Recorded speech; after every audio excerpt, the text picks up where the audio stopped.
இன்னைக்கு வீடியோ ஆரம்பிக்கிறதுக்கு முன்னாடியே ஒரு முக்கியமான விஷயம் சொல்லிடுறேன். இந்த போர் பார்த்தீங்கன்னா கடந்த சில நாட்களாக ரொம்பவே டேஞ்சரஸான டைரக்ஷனை நோக்கி போய்கிட்டு இருக்கு. இதுக்கு காரணம் அமெரிக்காவோட ரீசெண்டான மூவ்ஸ் தான். ஸோ ரொம்ப டேஞ்சரஸான திசையில் அமெரிக்கா வந்து இந்த போரை நகர்த்தி கொண்டு போயிட்டு இருக்குன்னு சொல்லலாம். அது மட்டும் இல்லை, இவ்வளவு நாளாக போரை ஓரமாக நின்று வேடிக்கை பார்த்துக்கிட்டு இருந்த பல நாடுகளும் இப்போ இந்த போரில் இன்டைரக்டாக ஒவ்வொரு நாடுகளுக்கு சப்போர்ட் பண்ண ஆரம்பிச்சிருக்காங்க. அதில் இப்போ முக்கியமாக ஒரு மிகப்பெரிய நாடு இவ்வளவு நாளா போர்லயே வந்து பெரிய அளவில் பார்ட்டிசிபேட் பண்ணாம இருந்தது, அதை பத்தி எந்த ஒரு கருத்தும் சொல்லாம இருந்த நாடு ரஷ்யாவுக்கு ஆதரவா இறங்கி இருக்கிறது கொஞ்சம் டேஞ்சரஸான விஷயம் தான் இல்லையா? ஸோ அது எந்த நாடு அப்படிங்கறத இந்த வீடியோல தெளிவா பார்க்க போறோம். அது மட்டும் இல்லாம அமெரிக்காவோட அந்த புது மூவ்ஸ் எல்லாம் என்ன அப்படிங்கிறதையும் தெளிவா பார்க்கலாம். வீடியோவை லைக், சப்ஸ்கிரைப் பண்ணிக்கோங்க. வாங்க வீடியோக்குள்ள போலாம். அறிவோம் தெளிவோம் உறவுகளுக்கு அன்பான வணக்கங்கள்.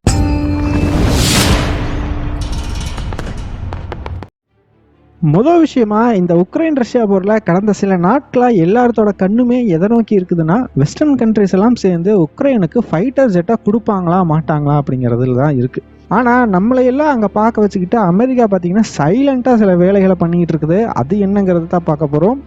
அமெரிக்காவோட இந்த வேலைக்கு மிக முக்கியமான நாடு எதுனா போலாண்டு. போலாண்டை பற்றி நம்ம ஆல்ரெடி டீட்டெயில்டாக பார்த்துருக்கோம். ஸோ போலாண்டு வந்து எதனால் உக்ரைனுக்கு ரொம்ப சப்போர்ட் பண்ணுறாங்க அப்படிங்கிறத பற்றியெல்லாம்.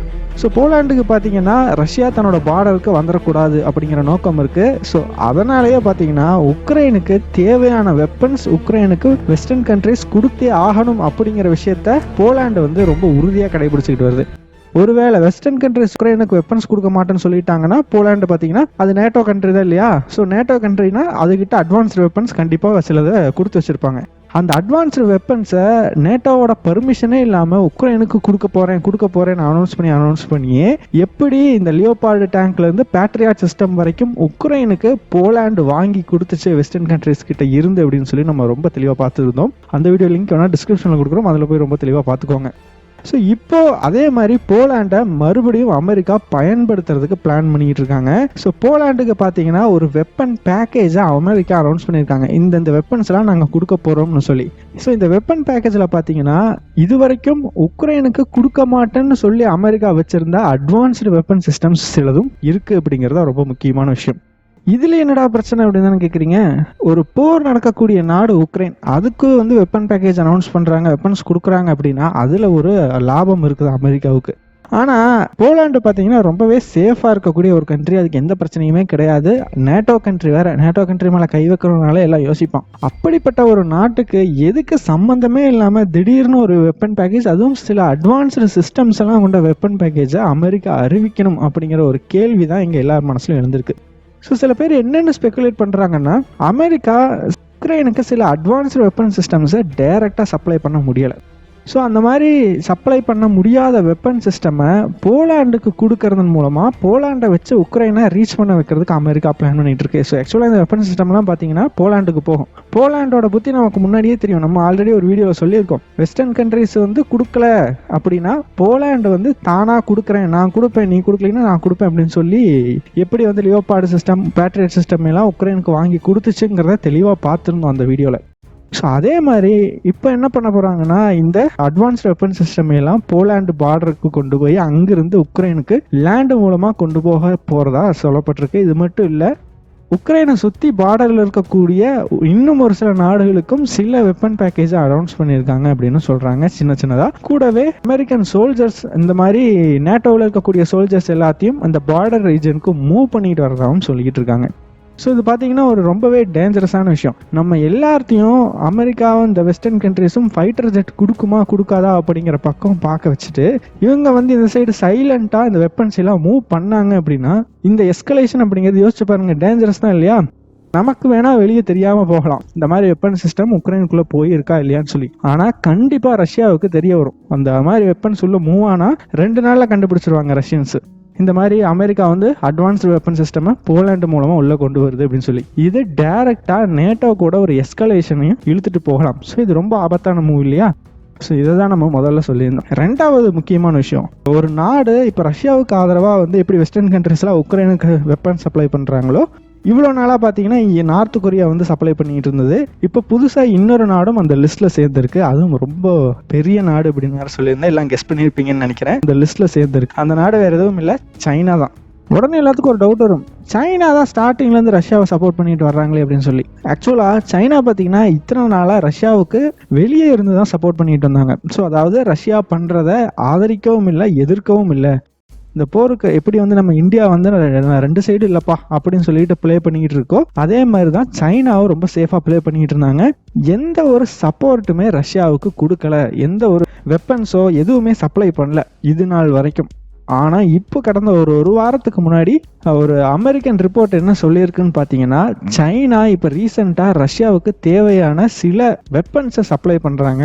ரொம்ப முக்கியமாக ஜெட்டு தயாரிக்கிறதுக்கு தேவையான பார்ட்ஸு, அப்புறம் இந்த இன்ஜின்ஸு, இந்த மாதிரி. ஏன்னா சைனா பார்த்தீங்கன்னா இந்த உலகத்தினுடைய ஃபேக்ட்ரி, இந்த வேர்ல்ட்ஸ் ஃபேக்ட்ரி அப்படின்னு சொல்கிறோம், எல்லா மேனுஃபேக்சரிங் ஹப்புமே சைனால தான் இருக்குது. சைனா நினச்சா எந்த பொருளை வேணாலும் ரஷ்யாவுக்கு அனுப்ப முடியும், அந்த அளவுக்கு ஒரு பெரிய மேனுஃபேக்சர் பண்ணக்கூடிய ஒரு நாடு இல்லையா. ஸோ அந்த நாடு தங்கிட்ட இருக்கக்கூடிய இந்த மாதிரி பார்ட்ஸ் வந்து தனித்தனியாக கொஞ்சம் கொஞ்சமாக ரஷ்யாவுக்குள்ளே அனுப்பி அப்புறம் அதை ரஷ்யாவுக்குள்ளே கொண்டு போய் அசம்பிள் பண்ணுற மாதிரி பண்ணிகிட்டு இருக்காங்க அப்படின்னு சொல்கிறாங்க. இதை விட ரொம்ப ரொம்ப முக்கியமான விஷயம் செமிகண்டக்டர்ஸ். ஸோ செமிகண்டக்டர்ஸ் பார்த்தீங்கன்னா டன் கணக்கில் உள்ளே போயிருக்குது ரஷ்யாவுக்குள்ளே அப்படிங்கிற ஒரு தகவலும் வந்திருக்கு. ஸோ செமிகண்டக்டர்ஸ் எதுக்குடா அப்படின்னு கேட்டிங்கன்னா, செமிகண்டக்டர்ஸ் வச்சு தான் பார்த்தீங்கன்னா இப்போ இருக்கக்கூடிய மாடர்ன் மிலிட்ரி டெக்னாலஜி எல்லாமே ஒர்க் ஆகுது. ஏர் டிஃபென்ஸ் சிஸ்டமாக இருக்கட்டும், இல்லை ஒரு டேங்காக இருக்கட்டும், எல்லாத்துலேயுமே எந்த ஒரு எலக்ட்ரிக்கல் எக்யூப்மெண்ட்ஸ் அப்படின்னு எடுத்துக்கிட்டாலும் அதில் கன்ஃபார்மாக செமிகண்டக்டர் இருக்கும். அந்தளவுக்கு ஒரு முக்கியமான காம்பனண்ட்டு. சைனாவுக்கு பார்த்தீங்கன்னா இந்த செமிகண்டக்டர்ஸ் அப்படிங்கிறது ரொம்ப ஈஸியாக கிடைக்கும். ஏன்னா சைனா நான் முன்னாடியே சொன்ன மாதிரி ஒரு அசம்பிளி ஹப், மேனுஃபேக்சரிங் ஹப் இல்லையா. ஸோ எல்லா பொருட்களையும் தனித்தனியாக வாங்கி அசம்பிள் பண்ணி வெளியே விற்கிறது தான் சைனாவினுடைய மிகப்பெரிய தொழில். ஸோ அப்படி இருக்கும்போது இந்த மாதிரி செமிகண்டக்டர்ஸும் பார்த்தீங்கன்னா சைனா கிட்ட நிறையாவே இருக்குது. ஸோ அதையும் கொடுத்து சைனாவுக்கு ஒரு பக்கம் இது லாபம், நல்ல ரேட்டுக்கு விற்கலாம். இன்னொரு பக்கம் ரஷ்யாவுக்கு சப்போர்ட் பண்ண மாதிரி ஆச்சு, அமெரிக்காவை எதிர்த்த மாதிரி ஆச்சு இல்லையா. ஸோ அதனால தான் இப்போ ரீசெண்ட் டேஸாக களத்தில் இறங்கியிருக்காங்க.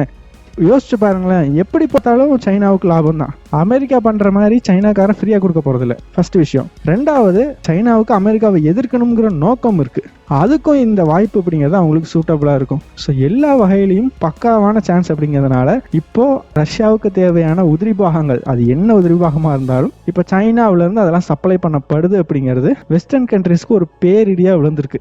ஏன்னா சைனா தான் பார்த்தீங்கன்னா வெஸ்டர்ன் கண்ட்ரிஸ்க்கு இதெல்லாம் சப்ளை பண்ணணும். அப்படி இருக்கக்கூடிய சைனாலேருந்து ரஷ்யாவுக்கு போகுதுங்கும் போது ரஷ்யாவுக்கு பார்த்தீங்கன்னா எந்த பொருட்களுடைய தட்டுப்பாடு அப்படிங்கிறதும் பெரிய அளவில் ஏற்படாது அப்படிங்கிறது தான் உண்மை. ஆக்சுவலாக சைனா இதை விட ஒரு படி மேலே போய் தன்னோட சேட்டலைட்லேருந்து கிடைக்கக்கூடிய இமேஜஸ், அதன் மூலமாக தானே வந்து சில அனலைசிஸ் எல்லாம் பண்ணும். ஓகேங்களா, இந்த போர் எந்த நிலைமையில போய்கிட்டு இருக்குது அப்படிங்கிறது எல்லா நாடுகளுமே பண்ணுவாங்க, இன்க்ளூடிங் இந்தியா. இப்போ நம்ம இருக்கோம் அப்படின்னா நம்ம அனுப்பின சேட்டலைட்ஸ் ஏதாச்சும் உக்ரைனை கிராஸ் பண்ணுது அப்படிங்கும்போது உக்ரைனில் இருக்கக்கூடிய நிலைமைகள் என்ன, அங்கே இருக்கக்கூடிய இமேஜஸ் எல்லாம் ஏதாச்சும் எடுக்க முடியுமா அப்படிங்கிற மாதிரி எடுத்து அதை வந்து நம்மளோட டிஃபென்ஸ் டீம்லாம் வந்து அனலைஸ் பண்ணுவாங்க. நமக்கு அந்த போருக்கு சம்மந்தம் இல்லை அப்படின்னாலும் ஒரு போரில் ஒவ்வொரு நாடும் எந்த மாதிரி மூவ்மெண்ட்ஸ் பண்ணுறாங்க அப்படிங்கிறத தெரிஞ்சு வச்சுக்கணும் அப்படிங்கிற ஒரு காரணத்துக்காக பண்ணக்கூடிய விஷயந்தான் அது. அந்த வகையில் சைனா இந்த மாதிரி பண்ணுறது நம்ம ஆச்சரியப்பட வேண்டிய விஷயமே கிடையாது. அவன் நார்மலாக பலூன் விட்டெல்லாம் வந்து உளவு பார்க்கக்கூடிய ஆள். ஸோ இந்த மாதிரி தான் உளவு பார்க்கக்கூடிய செய்தியை இப்போது ரஷ்யாவோட ப்ரைவேட் குரூப்பான வேகனர் குரூப்புக்கு சைனா தந்துக்கிட்டு இருக்கிறதா சொல்கிறாங்க. ஸோ எந்த அளவுக்கு இந்த சேட்டலைட் இமேஜஸ் முக்கியம்னு பார்த்தீங்கன்னா, நம்பர் ஆஃப் சேட்டலைட் இமேஜஸ் அதிகமாக கிடைக்கும் போது ஒரு ஆர்மி எந்த இடத்துல இருந்து மூவ் ஆகிறாங்க, எந்த இடத்த நோக்கி மொபிலைஸ் பண்ணுறாங்க, அவங்களோட ஸ்டாக்கு, இந்த வெப்பன்ஸ் எல்லாம் எங்கே ஸ்டோர் பண்ணி வைக்கிறாங்க, அவங்களோட இம்பார்ட்டண்ட்டான டிரான்ஸ்போர்ட் ரூட் எல்லாம் என்ன அப்படிங்கிறதெல்லாம் கண்டுபிடிச்சு அதையெல்லாம் அட்டாக் பண்ணுறது மூலமாக அவங்கள ஒரு சில பாதிப்புகளை ஏற்படுத்த முடியும் அப்படிங்கிறத தெரிஞ்சுக்கோங்க. ஸோ இதனால தான் பார்த்தீங்கன்னா சைனாவோட அந்த பர்டிகுலர் ஆர்கனைசேஷன் மேலே அமெரிக்கா இப்போ ரீசெண்டாக பொருளாதார தடையும் போட்டிருக்காங்கன்றதையும் தெரிஞ்சுக்கோங்க. ஏன் இந்த போர் ரொம்ப டேஞ்சரஸான திசையை நோக்கி போகுதுன்னு ஸ்டார்டிங்கில் சொன்னேன்னா, அமெரிக்கா இந்த மாதிரி திருட்டுத்தனமாக வெப்பன்ஸ் அனுப்புறதுனால மட்டும் கிடையாது. ஆக்சுவலாக இந்த போர் பார்த்தீங்கன்னா கொஞ்சம் கொஞ்சமாக பல நாடுகளையும் உள்ளடக்க ஆரம்பிச்சிருக்கு. ஒவ்வொரு நாடாக வந்து இந்த போருக்குள்ளே வந்துகிட்டு இருக்காங்க அப்படின்னு சொல்லலாம். ஸோ முதல்ல இந்த போர் ஆரம்பித்தப்போ பார்த்தீங்கன்னா வெறும் ரஷ்யா உக்ரைன் போர் அப்படிங்கிற மாதிரி மட்டும்தான் இருந்தது. அதுக்கப்புறம் வெஸ்டர்ன் கண்ட்ரிஸ் எல்லாம் வந்து உக்ரைனுக்கு சப்போர்ட் பண்ணுறேன் அப்படிங்கிற பேரில் உள்ளே வர ஆரம்பித்தாங்க. ஸோ இவங்க இந்த சைடு வர ஆரம்பிச்சதும் இந்த சைடு இருந்து பெலாரஸும் நார்த் கொரியாவும் ரஷ்யாவுக்கு சப்போர்ட் பண்ண ஆரம்பித்தாங்க. டைரெக்டாக நாங்கள் சப்போர்ட் பண்ணல அப்படின்னு சொன்னாலும் இன்டைரக்டாக ஆக்சுவலாக சப்போர்ட் பண்ணிக்கிட்டு இருக்காங்க அப்படிங்கிறது உலக அறிஞ்ச விஷயம். ஸோ இப்படி நிலைமை மூவ் ஆகிக்கிட்டு இருந்தப்பவும் பல நாடுகள் அப்போ வந்து அமெரிக்கா ப்ரெஷரை தாங்க முடியாமல் எந்த சிச்சுவேஷன், என்ன ஒரு ஸ்டாண்ட் எடுக்கிறது இந்த போரில் அப்படிங்கிறத தெரியாமல் முழிச்சுக்கிட்டு இருந்தாங்க. ரஷ்யாவுக்கு சப்போர்ட் பண்ணுறதா, அமெரிக்காவுக்கு சப்போர்ட் பண்ணுறதான்னு சொல்லி. அந்த சமயத்தில் இந்தியா சைனா மாதிரி பெரிய பெரிய நாடுகள்லாம் பார்த்தீங்கன்னா நான் 2 சைடும் சப்போர்ட் இல்லைப்பா, என்னோட நாடு சுதந்திரமான நாடு, நான் முடிவெடுக்கிறதுக்கு எனக்கு முழு உரிமை உண்டு, நாங்கள் இந்த மாதிரி 2 பக்கம் சப்போர்ட் பண்ண போறது இல்லை, நடுவில் நின்றுக்க போகிறோம் அப்படிங்கிற மாதிரி ஒரு முடிவெடுத்து ஸ்ட்ராங்காக நிற்கவுமே பல ஆப்பிரிக்க நாடுகளும் இந்த மாதிரி நாங்கள் எந்த சைடும் சப்போர்ட் பண்ண போறதில்லை அப்படிங்கிற மாதிரியான ஒரு சுச்சுவேஷனுக்கு வந்தாங்க. ஆக்சுவலாக அப்பயே பார்த்தீங்கன்னா இந்த 2 சைடும் சப்போர்ட் பண்ண மாட்டேன் அப்படின்னு சொன்ன நாடுகளுக்கு எல்லாம் ரஷ்யா பக்கம் ஒரு சாஃப்ட் கார்னர் இருக்குது அப்படிங்கிறது தான் உண்மை. இது எல்லாருக்கும் தெரிஞ்ச விஷயம் தான், இது அமெரிக்காவுக்கும் தெரியும். காரணம், ரஷ்யா பக்கம் சாஃப்ட் கார்னர் இல்லை அப்படின்னா அமெரிக்கா போட்ட ப்ரெஷருக்கு இந்த நாடுகள் எல்லாம் கண்டிப்பாக ரஷ்யாவுக்கு எதிராக நடவடிக்கைகளை எடுத்திருப்பாங்க. ஸோ ஆட்டோமேட்டிக்காக சாஃப்ட் கார்னர் இருக்குது அப்படிங்கிறது நமக்கு தெளிவாக தெரியுது. ஸோ அப்புறமா இந்த போர் அப்படியே கொஞ்சம் கொஞ்சமாக ப்ரோக்ரஸ் ஆகி போகும்போது முதல்ல ஈரான் அடுத்ததாக உள்ள வருது.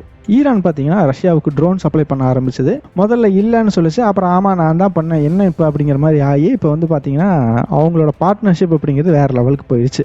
ஸோ ஈரான் இந்த போருக்குள்ளே இப்போ கிட்டத்தட்ட ஃபுல்லாகவே வந்துட்டாங்கன்னு சொல்லலாம். அடுத்ததாக வெஸ்டர்ன் கண்ட்ரி சைடில் பார்த்தீங்கன்னா ஈரான் வந்ததை சாக்கா வச்சுக்கிட்டு இப்போ புதுசாக ஃபார்ம் ஆன இஸ்ரேல் கவர்மெண்ட்டை கொஞ்சம் கொஞ்சமாக வெஸ்டர்ன் கண்ட்ரிஸ்க்கு சப்போர்ட் பண்ணிக்கிட்டு இந்த போருக்குள்ளே வர ஆரம்பிச்சிருக்காங்க. இப்போ தான் வர ஆரம்பிச்சிருக்காங்க. ஸோ அடுத்ததாக பார்த்தீங்கன்னா சவுத் ஆஃப்ரிக்கா மாதிரி இருந்த பல நாடுகளும் இப்போ கொஞ்சம் கொஞ்சமாக ஓப்பனாக ரஷ்யாவுக்கு இப்போ இவன் பண்ணுறது என்னதான் போர் அப்படிங்கிறது கரெக்ட் இல்லை அப்படின்னாலும் வெஸ்டர்ன் கண்ட்ரிஸ் பண்ணுறது சுத்தமாக சரியில்லை, மொத்தமாக உலகத்தையும் நீங்கள் தான் கண்ட்ரோல் பண்ணணும்னு நினைக்கிறீங்க, அப்படியெல்லாம் பண்ண முடியாது, நாங்கள்லாம் சுதந்திரமான நாடு, ரஷ்யா கூட எனக்கு போர் பயிற்சி நடத்துறதுக்கு பிடிச்சிருக்குது, நான் பண்ணுறேன் அப்படின்னு சொல்லி சவுத் ஆஃப்ரிக்கா ரீசெண்டாக சொல்லியிருந்ததை நம்ம வீடியோவில் பார்த்துருந்தோம் இல்லையா. ஸோ இந்த மாதிரி கொஞ்சம் கொஞ்சமாக ஒரு பிளவு அப்படிங்கிறது இந்த உலகத்தில் ஏற்பட்டுக்கிட்டு வருது. இந்த ஃபைனலாக இந்த பிளவில் இப்போ மறுபடியும் இந்த புதுசாக போருக்குள்ளே என்ட்ரு ஆகிருக்கிறது யார்? சைனாவை பார்த்தீங்கன்னா சொல்லவே தேவையில்லை, ஒரு மிகப்பெரிய நாடு, அமெரிக்காவோட டைரக்ட் எனிமி அப்படின்னே சொல்லலாம். ஸோ இப்படிப்பட்ட ஒரு நாடு டைரக்டாக அந்த போருக்குள்ளே என்டர் ஆகியிருக்கிறது அப்படிங்கிறதும் இது பார்த்தீங்கன்னா தெளிவாக நமக்கு தெரியுதா இல்லையா, உலகம் 2ஆக பிரிஞ்சுக்கிட்டு வருது. ஸோ முதல்ல யூனிபோலார் வேர்ல்டு அப்படின்னு சொல்லுவோம், வெறும் அமெரிக்கா மட்டும்தான் இவ்வளோ காலமாக ஆட்சி செஞ்சுக்கிட்டு வந்தது, இது அப்படி மாறி கொஞ்சம் கொஞ்சமாக மாறி இப்போ மல்டிபோலார் வேர்ல்டை நோக்கி போச்சு. இப்போது இன்னும் இந்த போர் போகிறத பார்க்கும்போது இது பைபோலார் வேர்ல்டாக மாறிடுமோ, ஒருவேளை ரஷ்யாவையும் சைனாவையும் சுற்றி உலக அமைப்பு ஒரு ஈஸ்டர்ன் பிளாக் அப்படிங்கிற ஒன்று உருவாகி, இன்னொரு பக்கம் அமெரிக்காவை சுற்றி வெஸ்டர்ன் பிளாக் அப்படிங்கிற ஒன்று உருவாகி இவங்க 2 பேரும் அடிச்சுக்கிட்டு ஒரு உலக போரா முழுமோ அப்படிங்கிற பயம் கண்டிப்பாக ஏற்பட்டிருக்குதுங்கிறத சொல்லியே ஆகணும். ஸோ இதைத்தான் ஸ்டார்டிங்கில் சொன்னேன், ஒரு டேஞ்சரஸான பொசிஷனை நோக்கி மூவ் ஆகிக்கிட்டு இருக்கோம் அப்படிங்கிறத. ஸோ ஒன்ஸ் இந்த ஃபைட்டர் ஜெட்ஸ் மாதிரி அட்வான்ஸ்டு வெப்பன் சிஸ்டம்லாம் வெஸ்டர்ன் கண்ட்ரிஸ் கொடுக்க ஆரம்பித்தாங்க அப்படின்னா அது நேட்டோ வெர்சஸ் ஈஸ்டர்ன் பிளாக் அப்படிங்கிற ஒரு போருக்கு இழுத்துக்கிட்டு போகலாம், ஆச்சரியப்படுறதுக்கே கிடையாது.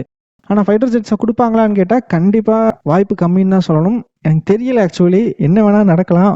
பிரிட்டன் பார்த்தீங்கன்னா ஓப்பனாக சொல்லியிருக்காங்க, நாங்கள் ஃபைட்டர் ஜெட்டு கொடுத்தா இது எந்த நிலைமைக்கு போகுங்கிறது எங்களுக்கு தெரியும், ஸோ நாங்கள் கொடுக்குற ஐடியாவில் இல்லை அப்படிங்கிற மாதிரி தான் சொல்லியிருக்காங்க. அது மட்டும் இல்லை, ஃபைட்டர் ஜெட்ஸை கொடுத்து அதை ட்ரைனிங் கொடுக்குறதே பார்த்தீங்கன்னா பெரிய விஷயம். ஃபைட்டர் ஜெட் மற்ற விஷயங்கள் மாதிரி கிடையாது, ப்ராப்பரான ப்ராக்டிஸ் இல்லை அப்படின்னா, நல்லா ப்ராக்டிஸ், ப்ராப்பருங்கிறத விட ரொம்ப சூப்பரான ப்ராக்டிஸ் இல்லைன்னா இந்த ஃபைட்டர் ஜெட்டை வச்சு ஒன்றுமே பண்ண முடியாதுங்கிறதா உண்மை. ஸோ ஒரு ஜெட் அப்படிங்கிறத கொடுப்பாங்களா அப்படிங்கிறத நம்ம பொறுத்திருந்து தான் பார்க்கணும். என்ன வேணால் நடக்கலாம், பொறுத்திருந்து செய்திகளை தெரிஞ்சுக்குவோம். நீங்கள் இது ரிலேட்டடாக பார்க்க வேண்டிய மற்ற வீடியோஸோட லிங்க்கையும் நாங்கள் டிஸ்கிரிப்ஷனில் கொடுக்குறோம், அதையும் போய் பாருங்கள். இதை பார்த்தீங்க அப்படின்னா உங்களுக்கு இன்னுமே நல்லா இந்த விஷயத்தை பற்றின அண்டர்ஸ்டாண்டிங் வரும். ஸோ நம்ம சேனலுக்கு ஒரு டெலகிராம் சேனல் ஒன்று ஓப்பன் பண்ணியிருக்கோம், அந்த சேனலோட லிங்க்கு கீழே டிஸ்கிரிப்ஷனில் இருக்கும், விருப்பம் உள்ளவர்கள் அதில் சேர்ந்துக்கலாம். மேலும் பல தகவல்கள் அதில் வழங்கப்படும். இந்த வீடியோ ஃபுல்லாக பார்த்துருக்கீங்க, உங்களுக்கு பிடிச்சிருந்துச்சு அப்படின்னா லைக் பட்டனை தட்டிக்கோங்க, சப்ஸ்கிரைப் பட்டனை தட்டி விட்டுருங்க. ரொம்ப பிடிச்சிருந்ததுன்னா ஜாயின் பட்டன் இருக்குது, அதை கொடுத்து எங்களோட சேனலில் மெம்பராக ஜாயின் பண்ணிக்கோங்க. கண்டிப்பாக உங்கள் ஃப்ரெண்ட்ஸ்க்கு ஷேர் பண்ணி விடுங்க, உங்களோட கருத்துக்களை கமெண்ட்ஸில் சொல்லிட்டு போங்க. அதே மாதிரி நாங்கள் ஃபேஸ்புக், இன்ஸ்டாகிராம், ட்விட்டர்னு எல்லா சோஷியல் மீடியாவிலையும் இருக்கும், அங்கேயும் எங்களை ஃபாலோ பண்ணிக்கோங்க. எங்களோட மெயில் ஐடி லிங்க் டிஸ்கிரிப்ஷனில் இருக்கும், அதே மாதிரி அபவுட் பேஜ்லேயும் இருக்கும். ஏதாச்சும் குவரிஸ் இருந்துச்சுன்னா எங்கள் மெயில் ஐடிக்கு காண்டாக்ட் பண்ணலாம். நன்றி.